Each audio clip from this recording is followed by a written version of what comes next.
Good morning. Welcome. It's Friday. We're just taking our time, fixing our makeup. Ugh. JP's amused by our conversations about a particular picture. Look, you said Allison Shaver. We're going on. She was like, you were joking. It was like you were her daughter. She was Allison Shaver. You sit your butt over here right now. I wanted to combine Shaver and Sinclair to get Shinclair. That didn't work. I failed. But we're here. It's Friday. Happy Friday. Good morning, everybody. I am Amy Beth Shaver. She is Allison Sinclair. Yes, if you've noticed, we're back to matching again. And he's JP. And it's Friday. This is the Rightside. So much good is happening. You won't believe the guest we're having on today. And before I tell you the guest, before I tell you about the montage or Clown World, because it's Friday, I have a question. What? Is that okay? Oh, and don't forget, we're going to take a tour around Twitter for Twix for a minute. But I do have a question. Friday question. I'm exhausted already. No, this is a good question. This is a fun, frivolous way to start off Friday. Just real quick, couple minutes. Did your mother or grandmother ever say, I can't shake off the mully grubs? No. Can't say they What did. the heck is a mully grub? Sounds like a mealworm. So you've never heard that word? I don't know what a mully grub is. Okay. Is it a worm? No. But like a grub worm? No. So it's a Shaver saying, and when I picked up Chris yesterday, don't worry, everybody, I'm getting a rental car this afternoon. Allegedly At 5 o'clock. Do you have a physical card? No, it's why I have to take my husband like it's 1973 to get my car picked up. But he said, I just can't shake off the mully grubs. Is that like, okay, let's guess what it means. If it doesn't mean a worm, you're not shaking off worms. It means you're shaking off the doldrums. Sadness. I think it means like you can't catch a break. Okay. Can't shake the mully grubs. Like I can't get a break. I can't wake up. I'm a little. You're getting closer. Eeyore-ish today. Eeyore-ish. I can't Very shake close. off the cloud above. Okay. You're actually. Yeah. Okay. Mully grub. Mully grubs is not a worm.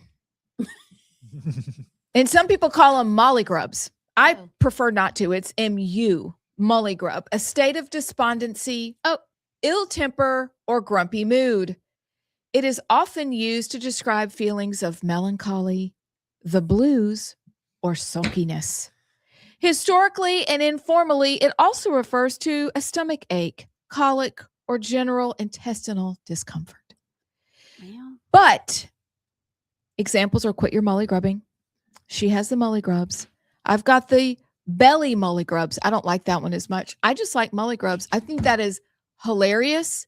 I never heard it before I married Chris Shaver, but he used it yesterday, and I was like, do other people use this word?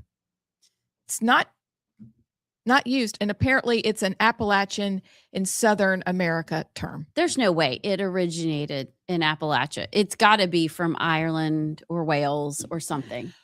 That's who uses it. Can't shake off the bloody mully grubs. So maybe JP can look up where it actually originated, but that's who these days uses that. That part of the country. Was he referring to himself or all of his patients that have the intestinal mully grubs? His patients all have the intestinal mully grubs. He had the mully grubs because he got home, and I think it's just, pollen and hay fever and all the things. But he was like, I can't shake off the mully grubs. And then he took a nap like an old guy. I don't see Chris Shaver being a napper. No, he likes a weekend nap. But yesterday he got in his chair like he was 99 and took a nap. But that word mully grub, I was like, dude, I'm asking my friends, have they ever heard that term before? No. And I think we should have a little competition today. Whoever can use it the most wins. That's a dangerous game. The whole show will just be mully grubs. You can win one of those old Twix bar. Well, no, they're new. I just bought those. Yeah. You get a Twix. Tasty. I like your word. I feel like we all could use a little vocabulary expansion. And so I like your word. Maybe we need to do a word of the day. Maybe that could go in our newsletter. Yes, which is coming out Tuesday. Make sure you subscribe. Tuesday. Subscribe. It'll have a guest list. It has info from the week. It has thoughts from each of us. Like it's interview links. It's going to be awesome. So if you go to www.rightsidemedia.org, you can subscribe. Which, by the way, please don't judge our website. Don't. We listen and we don't judge. Listen. We're going to update it. Right now, it's just the landing page. Listen. We're working on things. And yes, our app. We're about to have an app, y'all. I'm so excited. We're going to have our own Rightside app. I'm basically a programmer genius. Y'all have no clue what I've gone through the past 2 months to try and get this. Had to go through the Apple developer program. Oh my It is a whole thing. But how cool will that be? It'll be so cool. I mean, it'll have all of our podcasts. You can replay them from there. You can watch live from there. It'll have all of your all's op-eds, since y'all love to write. I don't.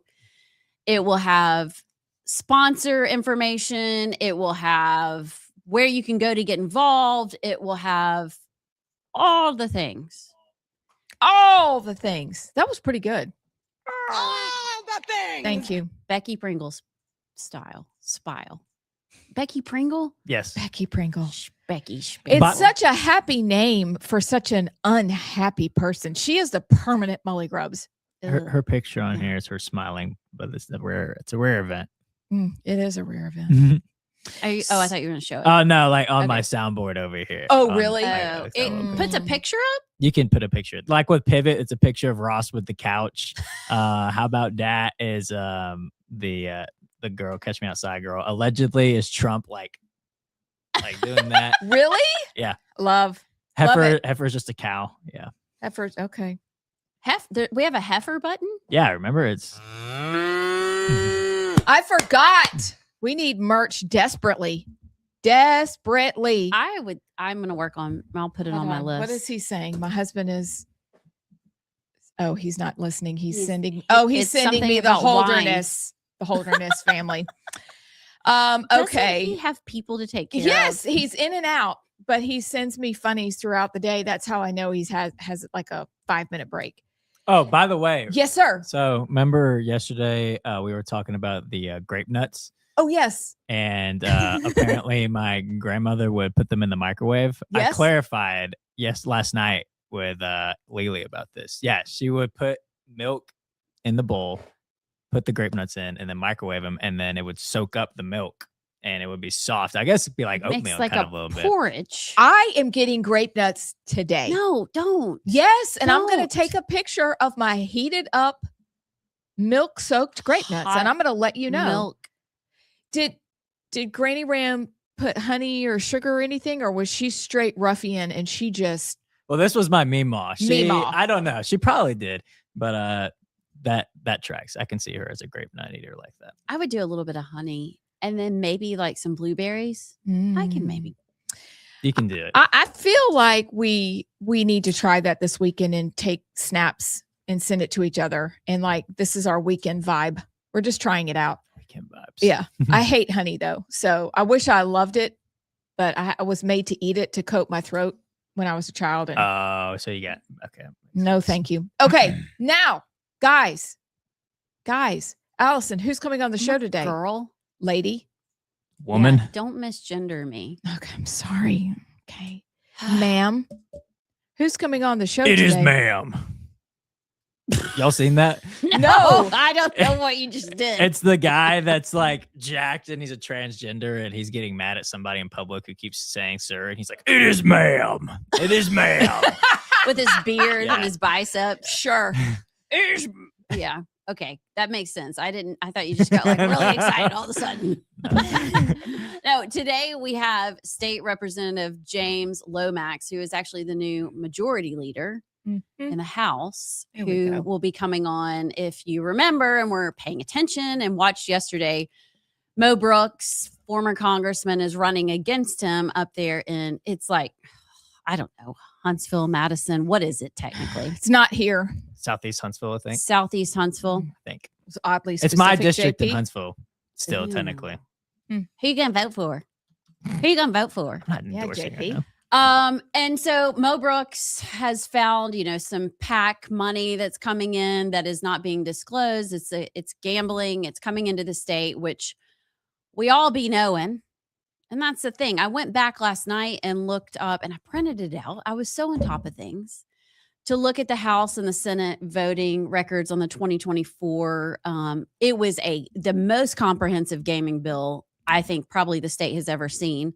To look back through and see who voted for it. It is no secret that, I think there were maybe only like 10 Republicans that voted against the gambling bill in 2024. They're in the House. In the Senate, it failed by 1 vote. And that's the only reason why we don't have gambling. So it's no secret that the majority of Republicans in Montgomery are for gambling. Now, people are going to say, well, they were for that bill. That doesn't mean they'll be for a bill in the future because every bill is different. Okay, fine. What the problem is all of this money that's coming in that's kind of dark money, and it's not being disclosed and handled in the proper way. It sounds really good. American Conservative Fund. Who doesn't love that? But it's actually gambling money. But we're going to talk to James Lomax today and just see what his thoughts are on what Mo said, see where he stands on issues. And just, I've actually never met him. So I'm curious. I haven't just either. Get to know him and what he's about. I can't remember. He's been in the legislature for a little while. What time's he coming on, Sinclair? 11:10. Okay. Right? Just JP? 11:10, Yes. guys. Okay. By the way, for those curious what district this is, it's District 20 right here in Huntsville. So if you're within that area, Is that the green? that is Oh. the green. That's where my husband is from. Yeah, that's where Okay. I'm from. Right there. So that is the district we're talking about. Formerly of Autumn Chase. So Mo Brooks represented that district because he was in the state house for several years, then went to Washington, ran for Senate, lost to Katie Britt, and now is back. But anyway, James Lomax will be on. Looking forward to talking with him. What else do we have? Montage, Clown World. We have Montage. We have Clown World. We have now a little quick look through Twitter. We like to call that Twix, and any other generalized mayhem that you can think of to have on a Friday. This is Friday. This is Freedom Friday. Whose Twix are we going to look at? JP's. Are we looking at JP's or are the Well, if we girls can- looking Twix at is a ours? little girly. If we can look at mine, then the audience can see it as well. All right. Well, we'll just be formal like that. And yeah. I here we will go. say I didn't look at really any news last night, so y'all are going to have to educate me as Oh, well. we'll educate you. Okay. Yes, girl. Okay, where do y'all want to go first? Oh my gosh. Can we go? Apparently I did see something. Can we go to number 2? Yeah, I I want saw y'all this to one watch too. this video. I It saw will it too. make you, it's going to make me cry. I do we have to watch it? It's pretty. So Yeah. it's 2 gay men. We'll play the video. 2 gay men in Nashville who have a baby via surrogacy. And in this video, he's asking the baby, "Who do you want, Dada or Papa?" And the baby keeps saying, "Mama." And well, we'll play the rest. It will make you mad though. Dada or Pop? No, Mama. Do you want Dada or Pop?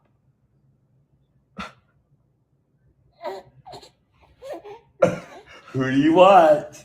Dada or Pop? Nope. Do you want Dada? You want Pop?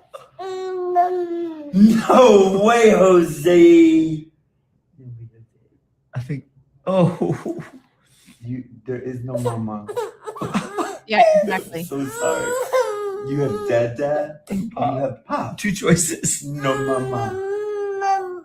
Okay. No. I can't.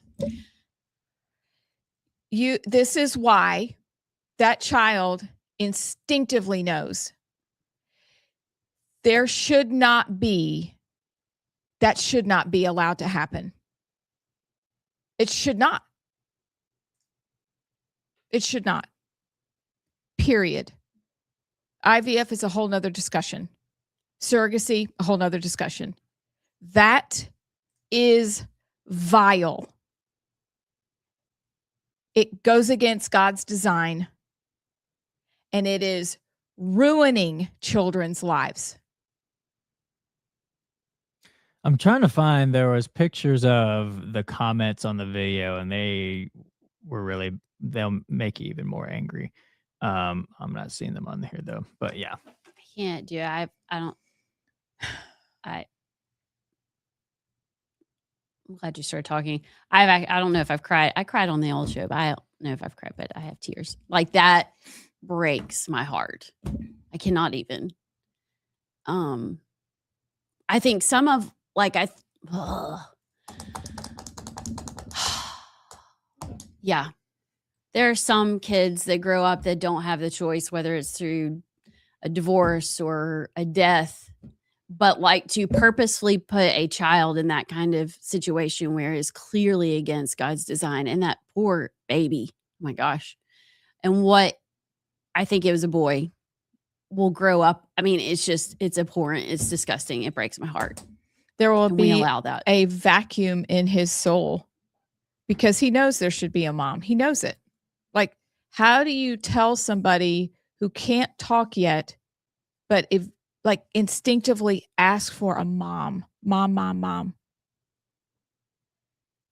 I think, this is really heavy for this morning, but I think you're a child of adoption. I have 2 adopted children internationally, and their stories are very different. One we adopted when he was about 6 months old. One we adopted at 2.5. And people go, well, gosh, thank goodness you're younger when they don't really remember. And I want to say they all remember, whether you are whisked away after an hour, a year, 10 years, it doesn't matter. Like there is something that happens between a mother, and only women can carry children in the womb. There is a bond there. That child knows, and that child knows when they are absent, and it's an abandonment issue. I mean, they know that something is missing innately. It is through God's design, and it breaks my heart because having 2 adopted children, I know the struggles of what they will go through the rest of their lives because they don't have that biological mother. Now, God is redemptive in all of his plans, but to say that there are no side effects and to be like, but I mean, the men, they got the baby from the hospital when it was like a minute old. Not the same. It is not the same. And how you are, how meaning identifying by your sexuality, is not who you are. Who you are is created in the image of God, designed on purpose for him. And when you go against that design, everything will be wrong, no matter how much you kid yourself and tell yourself it's all right. It's not all right. You are created for more. And to drag someone else, to force a child to shoulder your struggles, is cruel and unusual punishment. Let alone to ignore the instincts that these men will feel. And it becomes eventually a safety issue for that child later on. I'm sorry, but you can look across the country and see what's happening to children of adopted men, specifically gay men. I have a family member who works in the adoption field and had to leave one of her companies because they insisted on gay adoption. There is no such thing as gay marriage. I said what I said. And this relationship is not okay. You can go be gay. But I can tell you that God is the one who invented marriage. He is the one who created you and I. And this is not at all part of his design. It can only result in death and destruction. Maybe not at first, but that's the way it always goes when we ignore his design. And so I am heartbroken for this baby and for all the babies that these influencers and others feel like they need to post and show pictures of and show them in the hospital. It makes me want to vomit. It's not okay. It's not okay. And you may cancel us for saying that. That's fine. But somebody's got to tell the truth. And when you guys watched that video, you knew the same thing immediately. And it doesn't mean people won't struggle. Everybody has their struggles. Everybody. but to force a child to shoulder your insecurities and your burdens is unacceptable.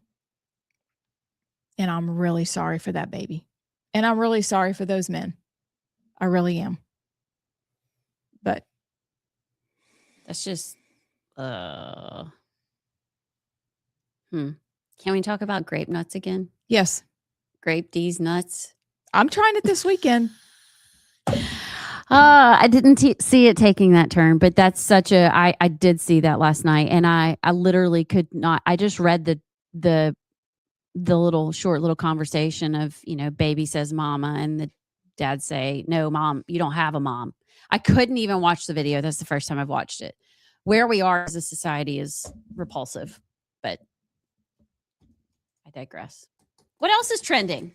I'm trying to find something else. Try to find something. Are there like monkeys on the loose? Can we find Monkeys something like that? riding dogs. There used to be monkeys on the loose in Mississippi, Oh yeah, what happened? but to I don't them? know what happened. JP, what? Oh dear. I mean, you're I'm trying to hold on. Something got jumbled up here. Excuse me. you're looking very concerned because your camera's still on. So everybody's like, what's happening super to JP? serious. I'm having to reshare my screen here. So.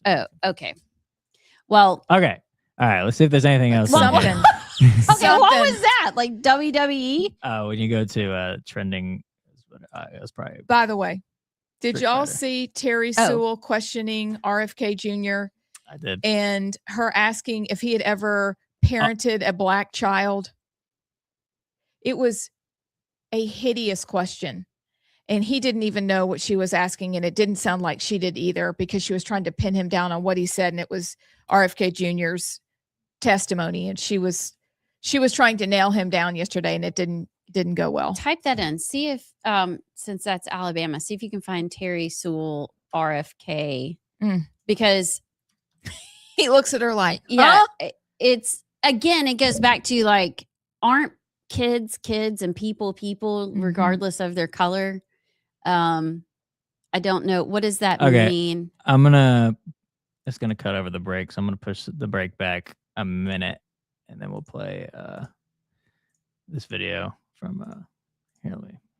Uh-oh, she's doing quotation marks. I see her. Okay. Okay, here we. Oh, he's picking his teeth. Oh Lord. In a 2024 podcast interview, you suggested that Black children on ADHD medication should be reparented. You said every Black kid is now just standardly put on Adderall, SSRI, benzos, which are known to induce violence, and that those children are going to have to go somewhere to get reparented. There is a lot to unpack in that comment. I know that you've already answered several of the questions I was going to ask, and so I'm just going to rephrase them. Mr. Secretary, you've already admitted that you are not board certified physician, and you've already admitted that you did not go to medical school. Have you ever reparented, or parented, I should say, a Black child? I don't even know what that phrase means, and I doubt just that a I yes or said no it. answer. I doubt that I did said say that it. phrase. You No, absolutely I'm not going to answer something that I didn't say. You absolutely said it. and Oh, it's I'd like to quote. hear the recording. So to be Because it clear, doesn't make sir, any I'm sense. I'm I gonna don't even know reclaim what my it time. means.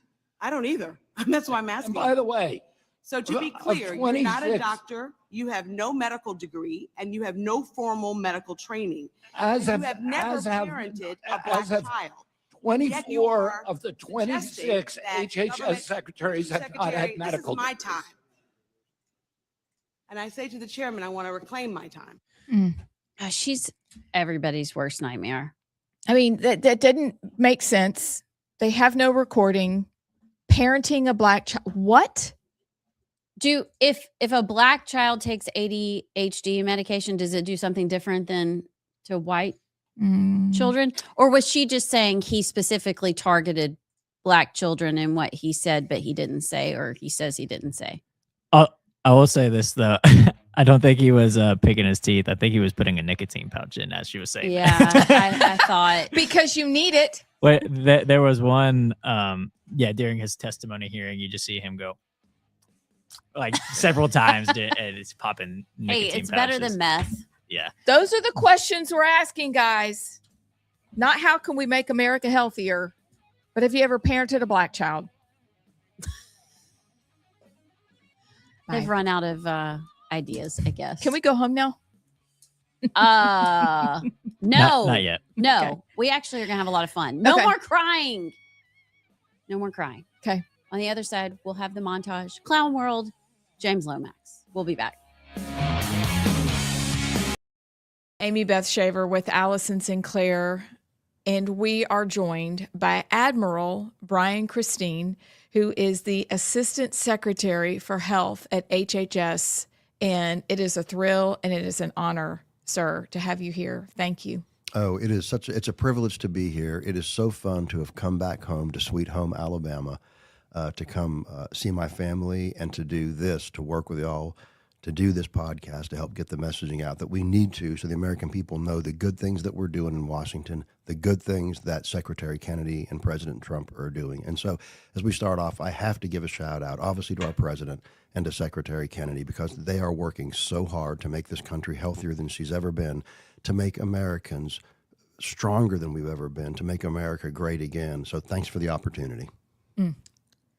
So before we jump into those values issues and talking about making our country healthy again, which is such a relief, could you tell those who may not know you or have heard about you, because you are a legend, a little bit about your background? Sure. As we jump in. Yeah, absolutely. So I was born, my father was in the Army. I was born in what used to be West Germany. Now, if you're old enough like me, you remember that one time there was an East and a West Germany during the Cold War. My father was a tanker. In other words, he was in armor in the Army, tanks. And we had a lot of armor assets deployed along the East-West border during that time. I was born in 1963, really the height of the Cold War. So I was born in West Germany. My father ultimately went Special Forces. In his second tour of Vietnam, he was really severely injured, lost an arm and a leg, got out of the military. We ultimately settled in Augusta, Georgia, had some family there. I went to medical school at Emory in Atlanta, and then I came over to UAB for my residency. And that's how I got to Birmingham. I did my residency in urologic surgery, completed my residency, and then I joined a urology group here in Birmingham. And I practiced with that group for 24, 25 years, really subspecializing in men's health. That was kind of my gig. Then I got the call for the nomination to be the Assistant Secretary for Health from President Trump. Went through the confirmation process. Ultimately was confirmed by the Senate. I was confirmed into this position last November, and here you are. So now I'm in Washington as the Assistant Secretary for Health. Were you expecting that call? I mean, how does this happen? Yeah, you're just like no, that's a great Brian question. Christine in Birmingham, Alabama, and you get a call that you're the next Rachel Levine. What's her boy name? Richard. Richard Levine. Richard Levine. You're That's exactly Richard. right. Yeah. Yes, I am President Trump upgrade from Richard Levine. We would say there so. you We're go. very grateful Yes, for you. Yeah, exactly. And I really think, listen, I think one of the reasons that President Trump nominated me and that Secretary Kennedy wanted me in the position is because I practiced medicine on the front lines. I was kind of a Main Street doctor. And I think they liked the idea of having someone who really understood medical care and delivery from a Main Street level. I think personally, I think also one of the reasons that President Trump wanted me in this position, because there's really not another visual that shows the difference between the horrible Biden administration and the really righteous and good Trump administration, and the fact that you have me in the same position as Levine. I'm a man who wears men's clothing, and that really says all you need to know about the last administration and this administration. For sure. I always thought he could have done a better job, like zhuzhing it up a little bit. Like it was like he put on some earrings and a dress, and that was it. Like, but we can work a little harder. But I think America, the juxtaposition is overwhelming from what y'all are doing versus what he was doing. Well, no, exactly. When you look at Levine, I mean, again, his agenda was no question about it. The transgender and minors agenda was so important for him. All he wanted to do was to tell little boys they could be little girls, little girls they could be little boys, and then recommend castrating surgeries, castrating chemicals, hormones, and do irreversible harm to these kids. So if you go back and look at what he talked about, mostly that was it. I mean, Levine advocated for removing any kind of age restriction on transgender treatment in kids. He advocated for those sex-rejecting surgeries. That's what we call them. People say transgender surgery. No, in this administration, we talk about sex-rejecting surgeries and procedures because that's what they are. And that was his big focus, right? I personally believe he was in that position as a statement. I personally believe he was in that position to be an eyepiece, not because he really cared about the health of the country. So I'm really happy to be in this position to be able to reverse and to right so many of the wrongs that the last administration and Levine, perpetrated on the country. Mm-hmm. So in this position, you're able to do a lot of good. Could you talk to us about your roles and responsibilities? Sure. As the Assistant Secretary for Health, you have kind of a three-level role. One is to help form healthcare policy, to work across the different divisions of the Department of Health and Human Services, to work with the CDC and NIH and FDA, and work with HHS leadership to help form healthcare policy. And hello, welcome back. I mean, you just never even know what we're going to do during halftime. I'm Amy Beth. She's Allison. He's JP. We are the Rightside. And now it is time for that lovely spot in the day where JP has put together all the things called the montage. JP? One type of news.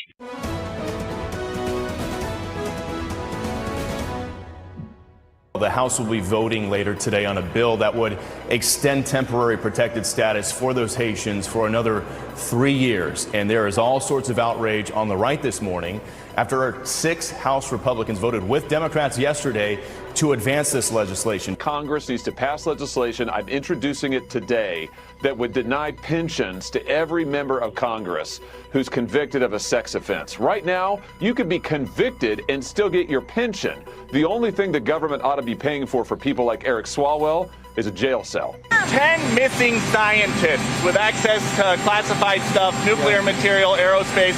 They've all gone missing or turned up dead in the last couple months.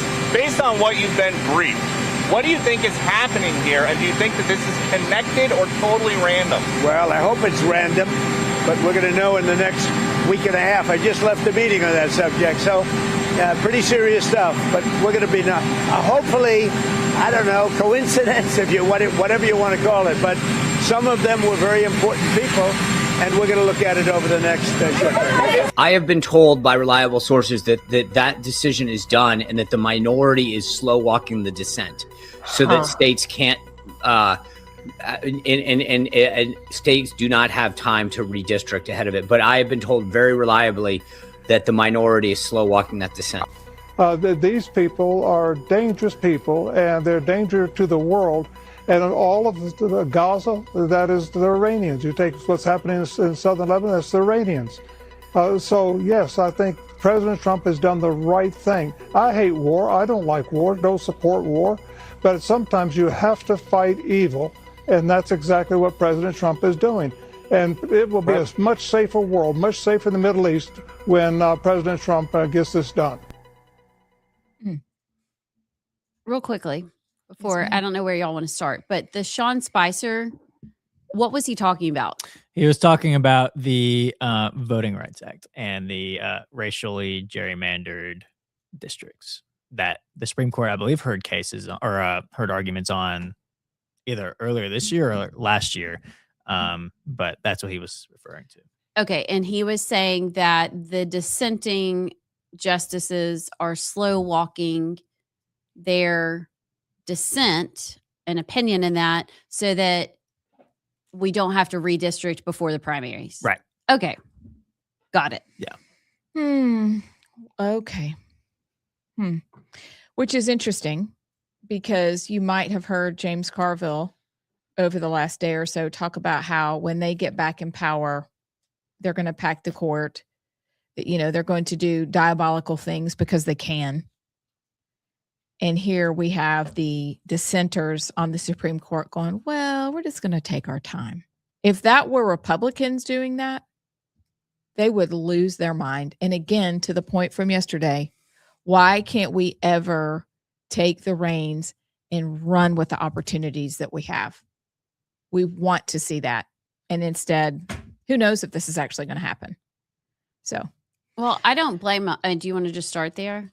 Sure. Because I don't blame the lefties that are, because if we do redistrict, I mean, it would be huge for the state of Alabama. We might have 7 Republican districts for our congressional seats. It would change a lot even on the state level. So I don't blame them, but like, come on. I don't know what you do, how you force that though. I don't know either, but it's funny because it goes both ways, but the Supreme Court is supposed to be nonpartisan, and like an unbiased. Obviously, that's not the case. And like I said, it goes both ways with it. But yeah, think about that they know the decision pretty much has been made, but yet they're slow walking it so that the Democrats can win the midterms. It's like, it's so frustrating and twisted. But yeah, that would be, we talk about all the time right now. It looks like we're not going to win the midterms, we being the Republicans. If this were to come into effect before the midterms, that would be huge. Like that would almost be the second chance at life.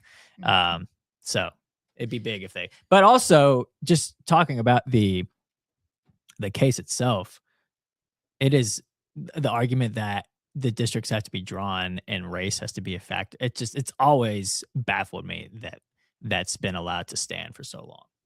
That race is like, you have to have a certain percentage of, and then you got these curvy, districts it just seems so ridiculous to me.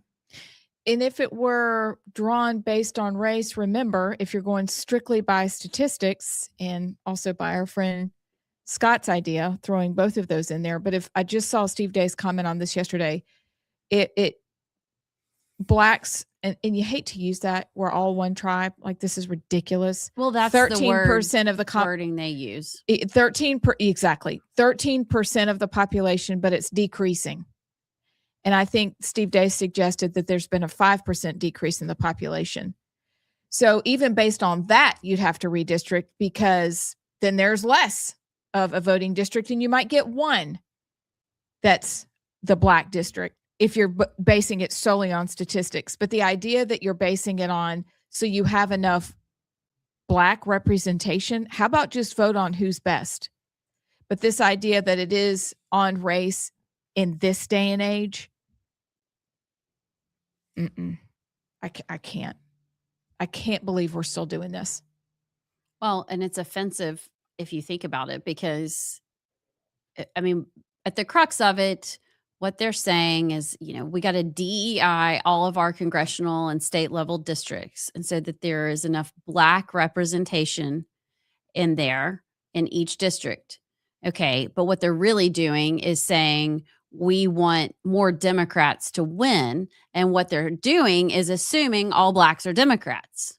And that is not the case. And so it's very racist in itself, but they're trying to take the moral high ground. We're so good. Look at us.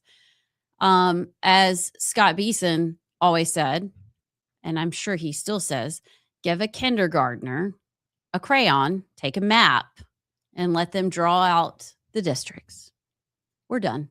Yeah. That's it. That's it. Say you need to make 7 boxes and be done with it. Yeah. Or just draw them based purely on voting records. I don't get why we're still racist in 2026. And then if you were to look based on race at the communities and at the economic disparity levels, and then who's running those communities, generally, I'm sorry, it's going to be a Democrat. So you're saying you want to stay that way and you don't want to be better? Of course you want to be better. Then we need to be realistic about it and just do our best, but stop being racist, because you're right. No matter how you turn the rock over, it's racist from every angle, the way that we do it now. That's got to stop. You want equality, not equity, because the outcome is not going to be equitable.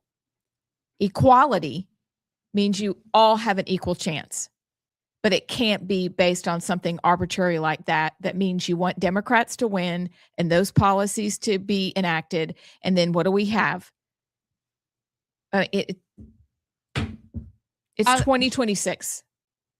We have to stop this perpetuating a victim narrative. We have to stop. We just do. We just do. I've always wondered what they would do if all of a sudden all the blacks that they say are Democrats decide to become Republicans. Then what do? Redraw the maps again? Yeah. Yes. But then, you know what? We don't have enough white women representation in these districts. So we need to redraw to get all the liberal white women to, have their representation. Yeah. That's what it would change to. I mean, literally, my mind is reeling over it. We don't have enough Starbucks drinking, septum nose piercing, purple hair representation in these districts. We're going to change it all. It'd be like punching jelly. Boomers. All boomers. Okay. Checking that off. Just pushing that back. How about let's make ourselves even more. Okay. We're going to do this. We're not doing temporary protected status yet because we're just not. Could we please talk about, by the way, they're not just 10 dead nuclear scientists. Apparently, I saw this last night. There are now 11. What in the world do you guys think is happening? Do you think this is related to China? What do you think this is related to? I'll have to find the report itself and who said it. But there's speculation. Yeah, this is a foreign operation that they're taking these people out. But Trump's cryptic, way to answer that. I mean, he's been briefed on it for a reason. Like he would be briefed on it in the scenario that, hey, some of our most important scientists are being, taken out by our enemies. So, yeah, that's kind of what it's looking like. But what's the point? So that we can't beat that foreign country in some race to nuclear, kingdom? Yeah, well, clearly, whoever the foreign op is, if that's what's going on, has found an end to get to these sort of people. And they're important scientists, then yeah. I just sent you that Fox News, but I haven't watched it. I don't know. Well, it's good. It's a Trump talking. Well, no, it's a timeline of the scientists, who they are, and who they. Do we want to play that real quick? It's about a minute or so. Sure, because I think it also points to the magnification, or it magnifies the importance of their work. So whatever it is that they're working on, even though one of the wives said the husband hadn't been in the military for 13 years and she doubted he had secrets, there's probably a lot that none of us know about. Whatever they're doing is highly important. And so we need to make sure, I hope that the people working in the same area are protected. I hope that our government can at least offer that to whoever's left. This is terrifying. Well, let's play this quick video of the timeline of these scientists and their deaths. Break this down for you. We put this together. The cases span from July 2023 to now. In some, deaths remain unexplained or lack full public detail. In others, sudden disappearances with few answers. So check out some of these cases. Most recently, retired Air Force General William McCaslin vanished in February. He walked out of his Albuquerque home, leaving behind his phone. Previously, he oversaw some of the Pentagon's most advanced aerospace programs. Then check out this case also in February. Astrophysicist Carl Grillmeyer, who worked closely on NASA missions, was killed outside of his home. Police did arrest a suspect in that case. Then 8 months earlier, U.S. rocket scientist Monica Reza disappeared while hiking in California's Angeles National Forest. Records show she worked on advanced aerospace materials. I spoke to Congressman Eric Burleson, who's calling for an FBI investigation. Well, these were not ordinary citizens. These are some of the most advanced scientists that are working on some of our most critical nation secrets. This has all of the hallmarks of a foreign operation. And so this is something that we need to be investigating. And Dana, so far, no local authority has publicly connected these mysterious deaths and disappearances. We did reach out to the FBI last night, who told us they have no comment. I think it has to do with UFO stuff. What's funny is Burchett, I think, alluded to that when he was asked that they may be connected. Look, from what I can tell, and obviously I'm a nobody when it comes to this, but from all that I've seen You're of somebody. Well, when it comes to this, I'm just kidding. But with the whistleblowers and interviews and everything I've heard about the UFO situation, it is a dark, like, people have died, and I'm sure people are being disappeared over the UFOs, and maybe some people know too much. I don't know. But if there's an area where people would be disappeared, I feel like that would be one of them. Not, like I said, there's no evidence that that's the case, but I wouldn't be surprised. Trying to see if I could find anything else about the 11th person. Yeah. And that's just something you never thought you'd see, is these people disappearing. You know, you go from the realm of talking about, well, that's just conspiracy. You know, one person, and maybe two, to 11. So, okay. So also, there is more to the UFO story than we probably can even imagine. Oh, it makes people like me that are like, demons, but over this. Yeah, and This is I a big can't really deal. put it all together. I can't figure out why now. And, you know, a few months ago, we started hearing that on July 8th, there's some date. The president's going to make a speech disclosing all this UFO stuff. Then there's a movie that's coming out. It's not Disclosure Day. It's like a Steven Spielberg movie that's coming out. And it all kind of coincides. Why now? Like, what is the motivation for releasing all this information now? And when it does come out, and it's going to say that there are like underwater UFO bases that are as big as a football field, and all these weird things have happened, and that maybe Redstone Arsenal allegedly has aliens. Like, what do we do with that? I don't know. Well, Laura Trump herself confirmed that Trump has a speech ready. She didn't say a day, but that Trump has written a speech on alien disclosure and is sitting on it. Holy cow. So I don't know. I in terms of why now, I think we just have a president that's willing to actually disclose it. I think that may be the reasoning. No, but pause. He was president for 4 years before. And, you know, we get into specific dates. Like, it a little bit makes me nervous. I just don't, it's like, it's not like they've been slow walking this, building this up. If you watch, you know, Tim Burchett and all these people have been allowed to drop a little bit. Now, all of a sudden, Marco Rubio's talking about, it's very choreographed. It's very structured. Everything is a timing. Everything has its place and its order, and we go to the next step. But why? I don't know. Just follow along. I guess it's for our entertainment. Who knows? Or we're all going to die. It is weird. I will say Maybe this. both. At the very least, you know, take An the entertaining death. right. Yeah, make it fun. I would say, I think alien aspect of it aside, I think when look at the U.S. government, and if this is the case, and which is what the whistleblowers are alleging, that there is fringe parts of the American government that are so black op, and they're not communicating with each other, and there's parts of the government that even the president may not even be aware of because of what they're working on is so top secret, and it's this advanced technology allegedly from alien craft or whatever. Like, that's a problem. If our government is so, and I understand that's how the U.S. government is, so spread out and so fringe that there's areas that the president isn't even aware of, but also that area of the government is willing to kill people to keep it secret. That would, like, alien topic aside, that is a problem that needs to be addressed. So if you're interested, and it is the weekend, check out what Mike Benz has to say about the creation of the CIA and the coordination with the Motion Picture Association and just the creation of movies in general. Check that out if you want your mind blown. I probably shouldn't.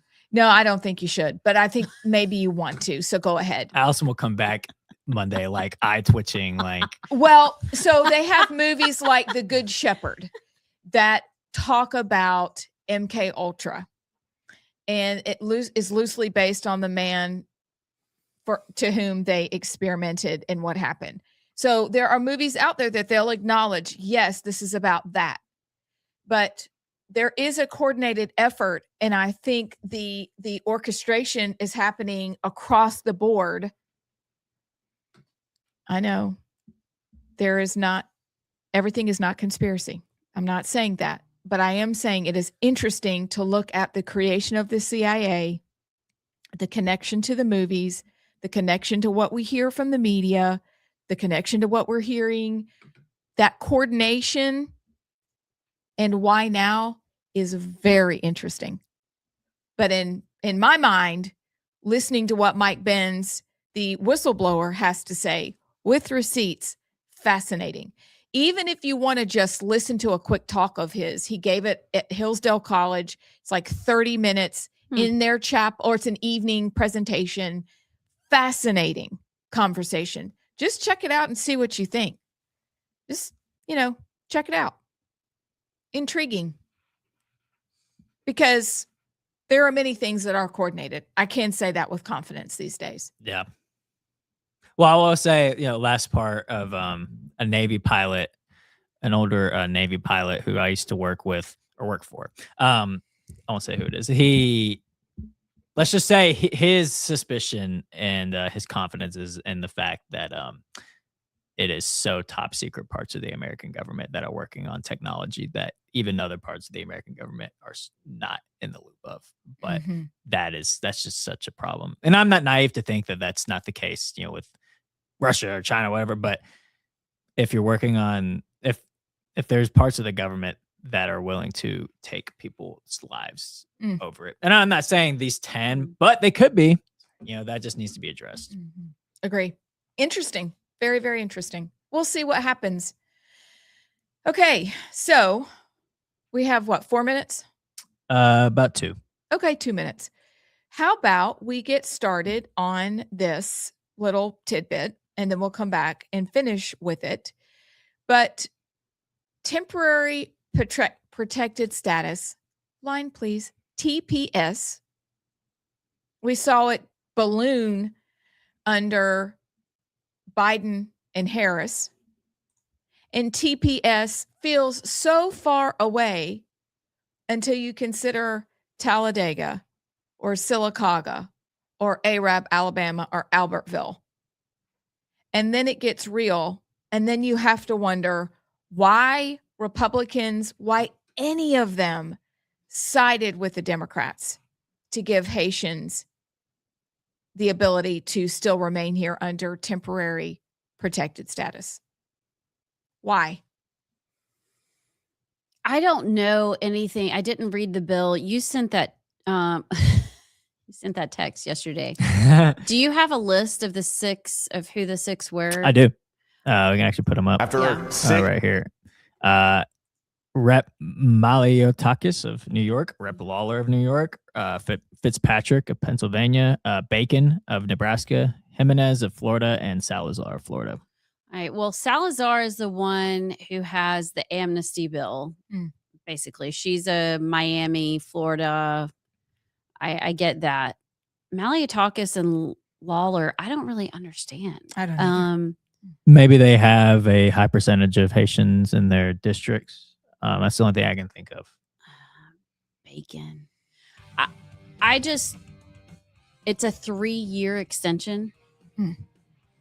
That's a lot of cats that are going to be eaten. And dogs.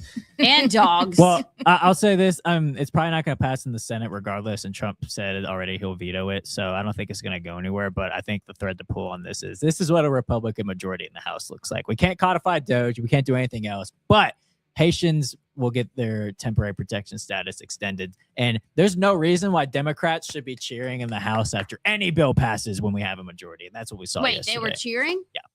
There's video of it. I can find it. Sounds like Montgomery. So. Oops. Said it. Okay. We will be back with more news and then Representative James Lomax. Don't go anywhere. We help form the policy. We help implement that policy. There's also a communication role, which really appeals to me, in that we help to communicate the policy to healthcare establishments, healthcare providers, and to the country at large. Okay. The Surgeon General falls under the Assistant Secretary for Health. So when we have our new Surgeon General in, And I'm happy to say that Dr. Casey Means will be having her hearing before the Senate on the 25th of this month, I believe. She'll be an amazing Surgeon General. We're going to work so well together. But together, we'll be advancing the message of the Department of Health and Human Services and President Trump to the American people. So there's that communication aspect to the role.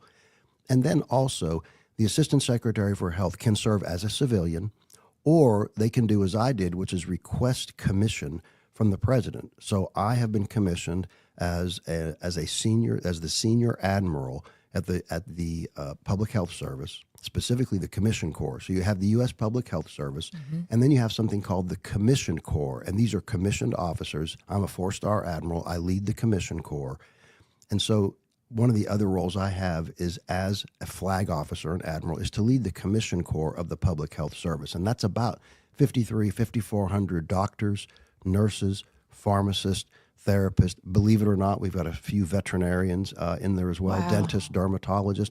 We are Secretary Kennedy's tip of the spear strike force for public health initiatives. And it's really a privilege to wear this uniform. It's a privilege to receive the salutes that I receive from other members of other uniformed services and my own officers. To wear this uniform is a privilege, but that's a big part of what I do, is to lead the Commission Corps, because we really are the edge of the knife, the tip of the spear for public health in the United States. And I have officers deployed other parts of the world as well, primarily in the U.S. We work at Guantanamo Bay, for instance. We work with ICE agencies. We work with DHS. We supply doctors and nurses to the Indian Health Service, which is a big role. We have officers that work at FDA, work at CDC. They're out in community health centers. So we're all over the place, but that's part of my role as well. Wow. That's a lot of people. It's a lot of people. I had no idea. It's a lot of people. And these officers, these are good men and women. These are good men and women who want to serve, who care about this country. And one of the things I have been told by officer after officer is they said, we are so happy that we have a new Assistant Secretary for Health. We're demoralized by our prior Assistant Secretary because we knew he didn't really care about us. He put the uniform on as a political stunt. Brian, you wear the uniform because you care about the country and you want to serve the President and the Secretary. So going into this role, like, you're just kind of starting. If now, and hopefully we'll do an interview as you're leaving and we can reassess, but give us your top 3, like, these are the things that I definitely want to get done while I'm here. What would those be? Yeah, and so my agenda is, of course, Secretary Kennedy's agenda and the President's agenda. We all work for the President. He's the Commander-in-Chief. I work with Secretary Kennedy as we both serve the President and serve the people. And so the things that are really important to us at the Department of Health and Human Services, we know that affordability of health care, affordability of drugs, making sure we have good health care delivered to everybody, whether it be in a city or in these rural environments, that is something incredibly important to the President and the Secretary and myself. Also, we have our values issues. In other words, and we can talk about this, right to life issues, respect for the dignity of every man, woman, and child in this country. That's incredibly important to us. Taking care of men, taking care of women, that's important. So affordability, these values issues, and doing everything so different from the last administration and the last Department of Health and Human Services. We absolutely are guided by science. That's something that Secretary Kennedy has said again and again. We are guided by gold standard science, and we use that science to form policy and to do things that are going to make America healthier than she's ever been. Okay, but Dr. Fauci says he is science. So are we Dr. Fauci science, or are we, like, how do you... Are we science? We are science. We are science. Listen, people can think what they want about Dr. Fauci. I prefer not to think about Dr. Fauci. I don't have much regard or respect for that individual. But who I do have regard and respect for are RFK, Robert F. Kennedy Jr., Jay Bhattacharya, Dr. Bhattacharya, who was so incredibly strong during the COVID pandemic. He leads the NIH, the National Institutes of Health. I have respect for Dr. Oz, Mehmet Oz, who heads up CMS, Medicare and Medicaid. He is amazingly brilliant, amazingly committed to this country. We have Marty McCary, who is out at FDA. Marty also cares deeply. We don't have a CDC director right now. The interim director is a man named Jim O'Neill. Jim is also the deputy secretary at HHS, incredibly smart, incredibly strong, committed to life, committed to science. So those are the people I think about. I don't worry about Anthony Fauci. I don't want to think about Anthony Fauci. He did enough harm to this country. Yeah. I think about President Trump and our team now at HHS because we're doing amazing things. You clearly are. So could we jump in then to those values issues that you've mentioned? Top of the list, right to life. Yes. And underneath that would be people's concern about mifepristone. Sure. Could you talk to us about that a little bit? Yeah, I think, I'm 62 years old, turned 62 in December. This is the most pro-life administration that I've ever seen in my 6 decades plus of life. There's no question about it. The most pro-life administration that I've ever seen. I think the administration that is friendliest to religion and faith that I've ever seen. And President Trump has demonstrated that again and again. We stand for life. We stand for the fact that we know that life begins at conception. We respect life until life's natural end. We respect the dignity of the person. We want to make sure that we stand with individuals who believe those same. Hi, welcome back. Thanks for waiting for a second. It's Friday. Makes me panic when the music goes off. I gotta keep covering my head. Like the world tips off its axis or something for just a minute. We're back. Well, I mean, it does, but whenever we come back, it goes back to normal. So we're good. Yeah. It's good. It's good. Okay. So before we get to Representative James Lomax and meet him basically for the first time, let's wrap. Do you think that any final thoughts wiki on our previous conversation about Haitians, TPS? I feel like today is one long example of Republicans not being able to use the platform they've been given. They crumble. They don't stand together. They find reasons to go along with the other side, especially with issues that matter. Do we know if the Haitians have been voting in our elections? Like, the whole thing is a conundrum. And I think it matters. Thankfully, our people voted correctly. But it's still an issue because you still have Sylacauga, you still have Albertville, you still have Arab, and you still have Talladega, all populated by more than average Haitians. You just do, because people have let us know that they're there. So what? I doesn't make sense to me. We got an article on NPR here, and it will make you so mad reading it because you want to know who brought this bill and led the effort to get this done. Who? Ayanna Pressley. The bald girl? Elena? Ayanna Pressley. The most liberal of the liberal Democrats. And she's the one, she can get legislation passed in a Republican majority in the House. It ended up being 224 to 204. So I believe the vote where 6 Republicans joined over the list we showed earlier was a procedural to move it forward to a vote, I believe. And then the 224 to 204 was the actual bill going through itself. Here's the list of all of the, so here's the Florida representatives. I don't know why NPR just lists the Florida representatives of Salazar, Jimenez, and then Mario Diaz-Balart, and then Ohio reps Mike Carey and Mike Turner. So I guess those maybe join the others on the official vote through. But here's a quote from the White House. Said, the administration understands members have to vote for their districts at times.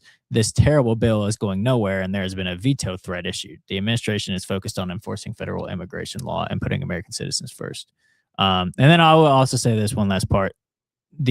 So the Trump administration announced that they were revoking the protection status of 330,000 Haitians, as well as some 6,000 Syrians who live in the U.S., and that it would end in February, but a federal judge blocked it, if y'all remember that. So the status is actually, the status of the Haitians and Syrians is actually pending a decision from SCOTUS.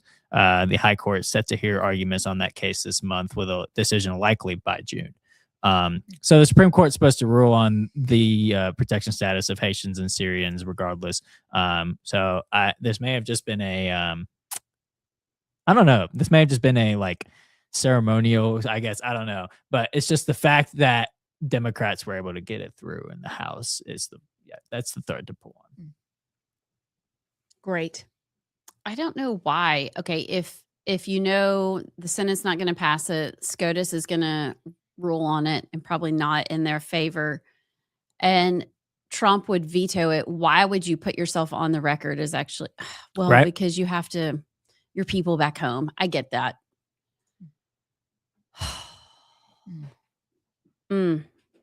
Well, we shall see. We shall see. I just don't really understand what industries, I guess maybe farming. Is Cheap that labor. cheap labor for anything? Are they really in construction, or is it more? That'd be a great question. Yeah. I don't know. And maybe we can dig in and find out. What was sorry, I just looked down and Sean Spicer, that was the redistricting one, Yes. right? Yeah. Mhm. And Josh Hawley. Yes, ma'am. Can we get to that? Yes, Yeah, we can brain. talk to that Same brain. before we bring in Representative Lomax. What do you think about that? If it is proven, I want him to do more than this, but I think it is fantastic that they want to strip members of Congress of their pension if they're convicted of a sex offense. Okay, great. I think that should happen. You should also be removed from office, so you don't get a pension and you get removed from office. But we haven't forgotten that we were blocked from seeing who was paid off by the Congressional Slush Fund and what Congress members needed the slush fund to pay people off. So this feels like, okay, this sounds good, but we were still wanting the other part. Who's using the slush fund? And how many people have they had to pay off? That's what I'm interested in. Or am I completely off base? No, I mean, I think Anna Paulina Luna posted earlier this week that the House Oversight Committee vote where they voted to release that list, she said it was coming out soon. So they're still on top of that. They've been out of session for 2 weeks, so not much got done. As I was listening to Josh Hawley say, yes, I mean, we need to take away their pension if they're convicted of a sex offense. Okay, great. I'm for that. I like your idea of removing them. But what about all the other crimes, whether it's insider trading or money laundering or whatever it is? I just don't know why we don't just expand like if you're convicted of a crime while you're holding office, you lose your pension. Yes. Not just the sexual offense. I guess maybe that's the cool thing to say right now because it's in it's a great soundbite. the news. Yeah. But let's just go like, if you're convicted of anything illegal, let's just be done. Yeah. Yeah. Maybe that would pull some things together. I think that is a great plan. Yes, you should lose your pension, but yes, also you should be packed up and moved out that day with haste. Goodbye. But I love your idea of any crimes that you've been convicted of when you're in office. Bye-bye. Also, I genuinely hope that list is exposed. Genuinely. But is this going to be like the Epstein files and we don't ever really know because the people on the list that use the money are so powerful? No, I actually think this one we might find out. Now, the slush fund was discontinued, I think, in 2018. They don't have it anymore, is my understanding. I could be wrong. Somebody tell me. But we still have a lot of congressional members that are still around in Alabama that are still in office that were there before 2018. I mean, I thought about like, what do we do? Listen, I don't know anything. What happens, and whether they're from Alabama or anywhere, what if like one of your favorite people's on there? Yeah, it's like, do you really want to know? Oh, it's like that. What was that list? Would you rather from years ago? The Ashley Madison list. Yeah, it could be like the Ashley Madison list, but worse. Yeah. What if your favorite people are on the list? Well, I sincerely hope you've had a conversation with your wife and that you have repented. But I think we will be surprised at who's on the list. Also, when you said 2018, is that also when the Page program was discontinued? What a abs. You're too far in. You're making too Now much you're sense. meddling. I'm sorry. Now, the high school program in the house was discontinued that year as well. It's time for Lomax. Yeah. Okay, yeah. Let's be done. We he got to on? move on. Yeah, he's up. Oh, Okay. So that's a great segue. That's a phenomenal Okay. segue. All done. We're finished. I'll take myself out. No, actually, why don't you welcome James Lomax in? Okay, I will. There- James he's on the Lomax, welcome. How are you, sir? Hey, we're doing well. That was an interesting introduction, but I'm for it. Let's let him go. Oh Okay. gosh, we're so Thank professional. you. Let me tell you. Is that a car seat in the I back? was about to ask. It is, yeah. That's for the little one. So that's the 2-year-old. She's still in the face backwards one. So I think we had a bill about that, and it failed. But Such a big deal when you get to turn them around. They feel like big kids. But this is good because honestly, I have never met you. Same. You haven't either? No. And I really don't know that much about you. So tell us about yourself, how you got involved in politics, kind of who you represent and what you're doing. well, you guys heard a lot about me yesterday. Wasn't that enough? I mean, that was some interesting Hey. stuff. I'm And- figuring there's more to James Lomax than that. Well, great. So absolutely. So I got elected in 2022. I was the weird kid. I'm from Huntsville. When I was 18, I ran for Huntsville City Council. I was the youngest candidate ever. I was completely didn't know what I didn't know, but got into that. And that, let me tell you, losing political office when you're 18 was probably the best thing that you could ever do with your life, because just going out and standing in front of groups, getting to know people, asking for money, doing all those hard things was really a good thing. So it made me realize that going through hardships and going through hard times and testing yourself helps build you into who you can be. So I view this race that I'm in right now as that. But I'm from here, live in South Huntsville. I'm in the commercial real estate business. Me and my wife, Elizabeth, I have 2 little girls. And like I said, been in the House since 2022. We've done quite a bit. I'm proud to be the House Majority Whip. We just signed a bill yesterday with Governor Ivey cutting our overtime taxes. And I'm excited that we have a record that we can run on. Real quick, because we like to define terms here, could you tell our audience what it means that you are House Majority Whip?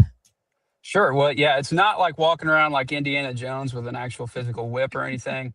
But what we do is we help usher in conservative agenda. So, you're in the room, you're involved on our more conservative issues. I was in the room when we were discussing, the closed primary bill, for instance, but it's pushing those bills that are important to our conservative agenda. Generally, our caucus will come out with an agenda every year. I've served as a platform co-chair for that, where we came up with our agenda one year.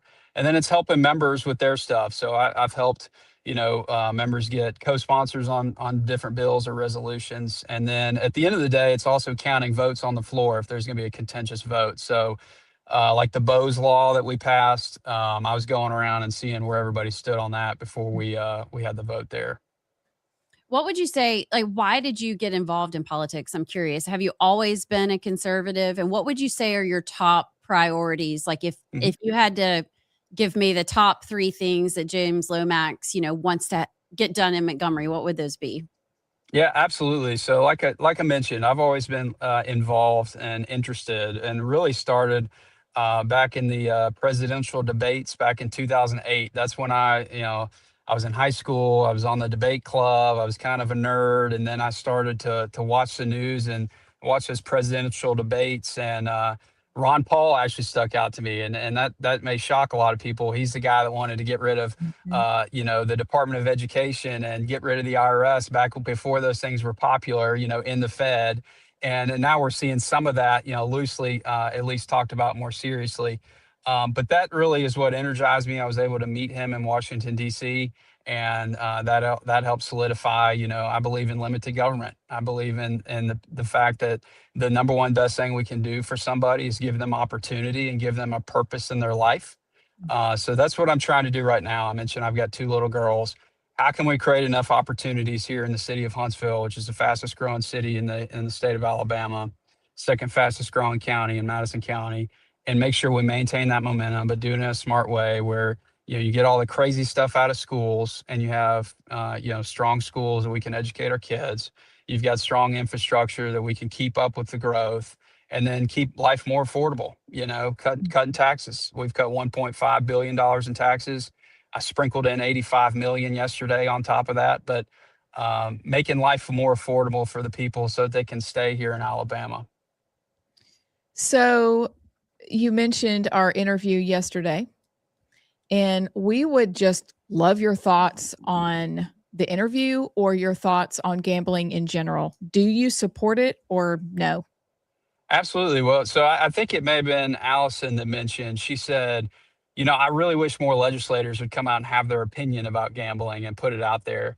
So I do urge you to go back. I think it was a Yellowhammer article. I know it was on 256 Today. Before the last gambling vote, I'm one of extremely few legislators that put my opinion out there on the record. So I had an op-ed where I said exactly how I felt about the bill that we were voting on, that specific one.